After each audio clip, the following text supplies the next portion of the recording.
So now we're going to take a look at the Redcoats and Tomahawks supplement book. As I've mentioned before, this isn't hardback, unfortunately, but because of that, it will become more affordable, I'm sure. But even so, even you can see there, yeah, it's a bit disappointing, really. But there we go. Can't have everything. So yeah, this book contains scenarios and troop types, army lists essentially for the wars in North America during the Black Powder period. So you'll see here you've got a summary of each sort of conflict. You've got the French and Indian Wars here, and a few of the battles, and a quick summary of the war. Then you've got the American independence. And then you have the War of 1812. It's nice to see this in here. It's very much forgotten conflict, really, overshadowed by the wars in Europe at the time with Napoleon. So yeah, it's a really interesting war. I'm thinking I might even get a few miniatures for this, because a lot of the British ones can also double up for the Napoleonic games, and they will be releasing a supplement for the Napoleonic Wars with this one. So straight in, after those summaries, you're straight into the army lists. Here you'll see you've got C, I, and 12. These you'll see above the different units, so C, I, and 12. So they're the different periods, and you can use the British regular officer for all three of those periods. While, say, for example, these rangers here can only be used for the American independence and the French and Indian Wars.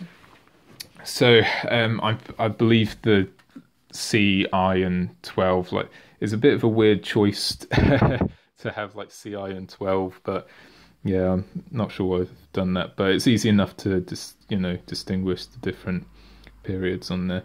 So the layout is very similar to how it was before. The only real difference again is that it's D10, so the numbers are gonna change because of that. So you've got your sort of limitations on here as well. So you get very much the same as what you did in the others. You get a few new units. You're covering a few more theatres here. I don't believe you had sailors before. You've got your artillery again, dragoons, grenadiers. Some of the unit sizes have changed. I think it's more so with the Americans than it is with the British. But yeah, that's something to take into account. If you've built up an army for the previous version, you can then max out different units to different numbers now. You have your upgrades here. So you can say, look at these provincial cavalry. You can upgrade 10 points for the whole unit, and you gain ferocious. That's for Toltons, Raiders, Banastra Toltons, Legion.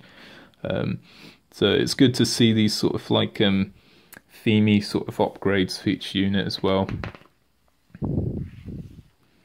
So yeah, so that was the provincial forces, the Tory forces in the independence, and yeah, these cover the Canadian units for the 1812 campaigns. You've got your Hessians here, again for the American independence. It's good to see them, they're still in here. We have the French forces. So again, it's very much the same layout. You're gonna get these sort of little pictures, and this is a good example actually, just breaking up the book. I do like these, they're nice, but again, in a book where it's pretty flimsy, it's a little bit wasted. So I find it's not something you want to be looking through too often if you can help it, because it will just degrade. So then we have the American forces here. So this covers 1812 and the American independence, so you get a bit more choice here now as well. So you've got a difference between the regular infantry and the continental infantry. So you've got your Minutemen, sailors, dragoons, rangers, artillery. Again, another nice piece of photography there. And we've got the Indians.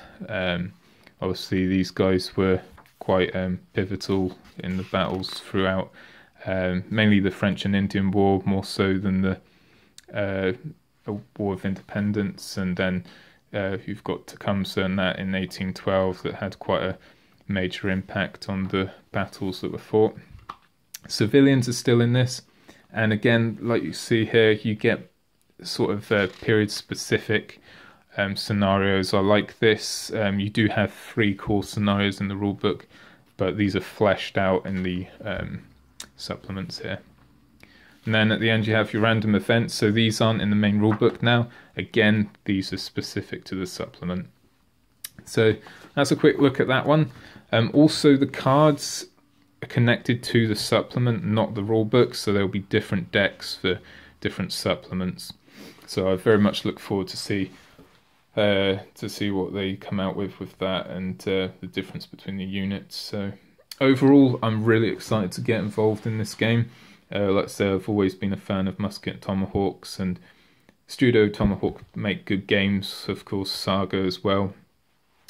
So yeah, I'll keep you posted on my... It gives me an excuse to dust off some of the old models as well. But I'll keep you posted with new videos on this game. Yeah, if you've got this yourself, if you had a few games, please let me know what you think of the game, and your thoughts and yeah, opinions on it. Alright guys, well, take care and see you in the next video.